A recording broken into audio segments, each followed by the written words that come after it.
안녕하세요. 한맥국어 고등팀입니다. 학생 여러분 그리고 학부모님들 1학기 중간고사 치르시느라 모두 고생 많으셨습니다. 이번 시험을 토대로 더 좋은 미래로 도약하는 시간 삼으시길 바랍니다. 그럼 시험에 출제된 주요 문항들을 분석하도록 하겠습니다. 첫째, 내용 이해를 판단하는 서술형 문제가 무려 5개가 출제가 되었습니다. 기존 효성고는 서술형이 없이 객관식으로 30여 문항을 출제하던 방식이었는데요. 금년부터는 서술형 출제를 통해 보다 변별력을 강화한 것으로 보입니다. 또한 서술형 문항을 하나씩 들여다보시게 되면 세부 조건을 여러 달았습니다. 여기 한번 보실까요? 세부 조건들을 여러 개를 달았기 때문에 학생들이 이를 잘 준수를 해서 기록할 수 있도록 유도를 하는 것이죠. 즉 앞으로 시험을 대비할 때 서술형의 비중이 총 30점이었던 것을 감안해서 적지 않게 연습을 하고 최대한 꼼꼼하게 많이 써보는 연습을 해주셔야 됩니다. 즉 서술형이 지금 보시는 바와 같이 한 문항당 6점씩 배점이 되어 있어요.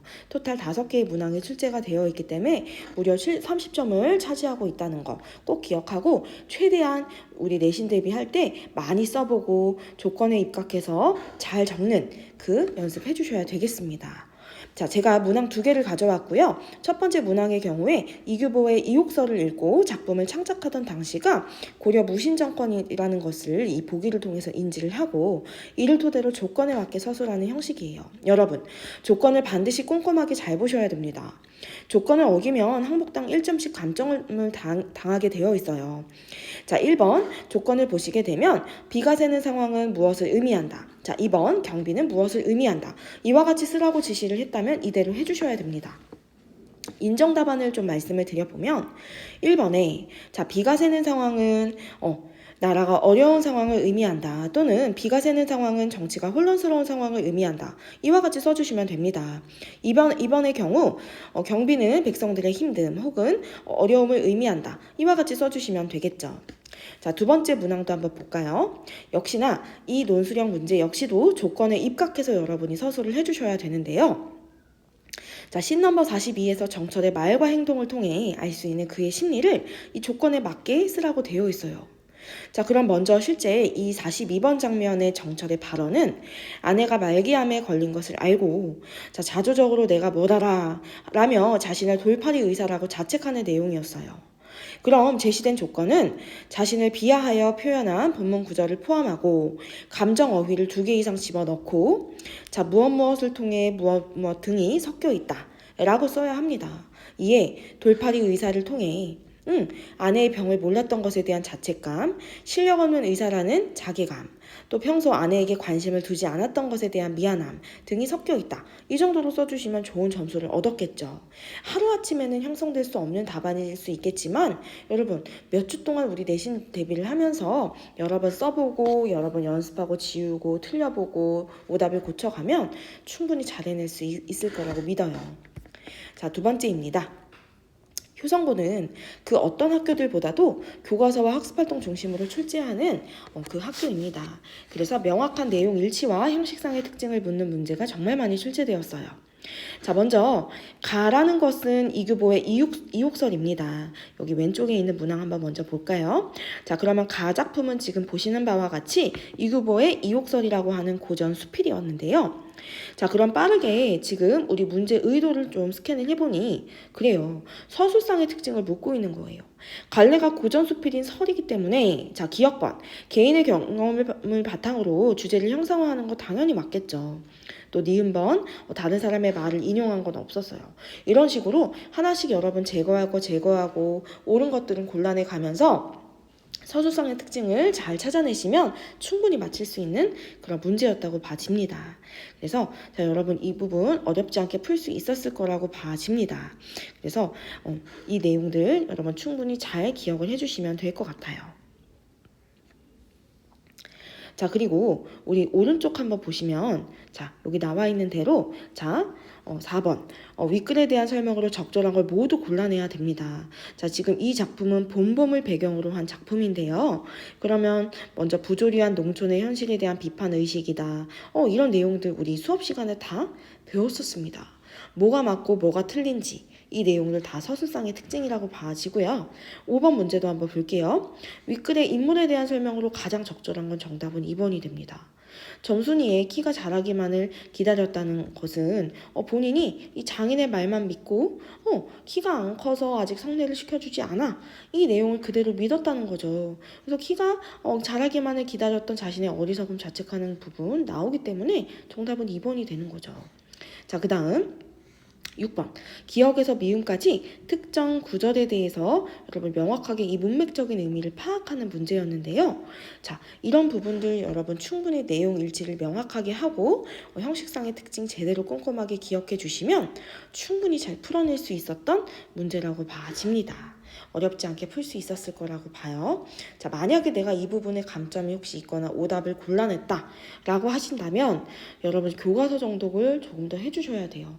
그냥 훌러덩 읽는 것이 아니라 읽고 옆에다 메모하고 요약하는 그 연습을 해주셔야 될 것 같아요. 자, 그 다음 셋째. 효성고 또한 외부 작품에서 벗어날 수는 없었어요. 자, 물론 타 학교들에 비해서 효성은 확실히 외부 작품의 비중이 현저히 적어요. 그리고 교과서 본문과 학습활동 중심으로 출제가 되고 있습니다. 그래서 공부하기에 한편 부담은 덜하지만 그래도 여러분 문학에서 선지에는 늘 외부 작품이 등장하기 때문에 철저하게 대비를 해야 되겠죠. 가령 황진이의 동짓달 기나긴 밤을, 이 작품의 주된 정서는 임에 대한 그리움과 또 부재로 인한 재회를 소망하는 이 부분으로 우리가 파악할 수 있어요. 그럼 이 그리움과 유사한 정서를 골라내거나 혹은 거리가 먼 작품을 찾아내면 되는 거죠. 당연히 우리 한맥에서는 이 선지들에 나온 상당수의 작품을 미리 대비를 했죠. 여러분, 아울러 또 우리 오른쪽 문제 한번 보도록 할게요. 자, 문제를 보시면 기억에서 알 수 있는 이니의 심정을 가장 잘 드러낸 걸 묻고 있는데 이니의 이 발언을 보시게 되면 굉장히 자학을 하고 자책을 하면서 다 내가 지은 죄 때문에 내가 받는 벌이야 라고 이 심정을 토로를 하고 있어요. 그럼 이 심정을 대변하는 한자성어 절대로 피할 수가 없어요. 단순히 지금 제가 문제 해설 강의가 아니기 때문에 정답이 이거다 저거다 라고 말씀을 드리진 않지만 자신을 내가 지은 죄 그대로 받는 거야. 원인에 따른 내가 결과를 겪고 있어. 인과응보가 정답이 되겠죠. 자, 그러면 나는 이걸 풀지 못하고 틀렸다 라는 학생들도 있을 수 있는데요. 여러분이 가장 싫어하는 것은 일단 한자성어일 거예요. 자, 여러분 한자성어도 그렇고 외부 작품도 그렇고요. 굉장히 결이 같아요. 어떤 특징이 있냐? 예측할 수 없다는 거, 그리고 무조건 다다익선이에요. 최대한 많이 접해보고 많이 외우셔야 합니다. 고로 내가 이 부분들은 실제로 문제를 풀어보시고 숙제를 해나가시면서 해설지에 나와 있는 것들 최대한 달달달달 외우고 적용하고 또 내 것으로 만들고 노트에다가 짤막하게 메모도 해보고 내 것으로 만드는 그 연습을 해주셔야 됩니다. 그래야 여러분 절대 틀리지 않고 앞으로 철저하게 대비가 잘 돼서 한 번 잘 해두시면 여러분 나중에 별로 고생하지 않는 그런 영역이기도 할 것 같아요. 자, 전체적인 총평 한번 드릴게요. 1번, 난이도는 전체적으로 많이 어렵진 않았어요. 비교적 쉬운 편이라고 저는 봐져요. 그러나 금년 처음 출제된 서술형 때문에 여러분의 체감 난이도는 높았을 거예요. 그래서 100점을 만들기가 참 어려웠을 거라고 봐집니다. 자, 두 번째, 교과서의 본문과 학습활동 중심으로 그래도 출제를 했다는 거 우리 놓쳐서 안 돼요. 자, 세 번째, 명확한 내용 이해와 이를 토대로 한자성어를 묻는 문제에 잘 대처를 해야 되겠죠. 자, 4번, 네 번째입니다. 외부 작품에 대한 비중은 적어요. 그러나 한 문제 이상은 꼭 선지에 외부 작품 속의 표현 기법을 묻는 문제가 출제되고 있기 때문에 이건 역시도 잘 대처해서 풀어낼 수 있어야 되겠습니다. 고로 제가 예상하는 1등급의 컷은 90점 초반 정도가 아닐까라고 생각을 하고 있습니다. 그럼 앞으로 우리는 준비를 어떻게 해야 될 것이냐? 자, 꼼꼼한 교과서 개념 공부, 또 학습활동을 제대로 점검하는 것, 이 문제풀이를 통한 복습이 정말 중요하다고 봐져요. 자, 2번 두 번째입니다. 조건에 따른 서술형에 대한 철저한 준비, 감점당하지 않기 위해서 조건을 제대로 읽고 여러 번 써보는 훈련과 연습이 정말로 중요합니다. 자, 세 번째, 작품에 반영된 표현 기법을 명확하게 찾아가는 훈련 또한 너무너무 중요하고 필요해요. 자, 네 번째, 한자 어휘와 혹은 한자 성어에 대한 대비 또한 최대한 다다익선, 많으면 많을수록 좋다고 제가 말씀드렸어요. 우리 오답 정리를 하면서 해설지를 보면서 나와 있는 내용들 또 사전도 찾아보는 훈련, 우리 사전 앱 꼭 깔아두시고 수시로 찾고 그 뜻을 확인해보고 적용하는 그런 연습 잘 해나가도록 합시다. 여러분 정말로 처음 치르는 시험 너무너무 고생 많으셨어요. 그래서 우리 이번에 이 처음 치른 시험을 토대로 앞으로도 학원에서 열심히 대비를 하고 준비를 해서 남은 시험도 파이팅 하도록 합시다. 유비무환이라는 이 사자성어가 있어요. 철저히 준비를 하게 되면 문제될 것 없어요. 어려움 없기 때문에 여러분 이 점 기억해 주시고 한맥에서도 남은 기말고사와 2학기 시험도 잘 대비해 보도록 하겠습니다. 이상 저는 송이쌤이었습니다. 여러분 수고 많으셨어요. 감사합니다.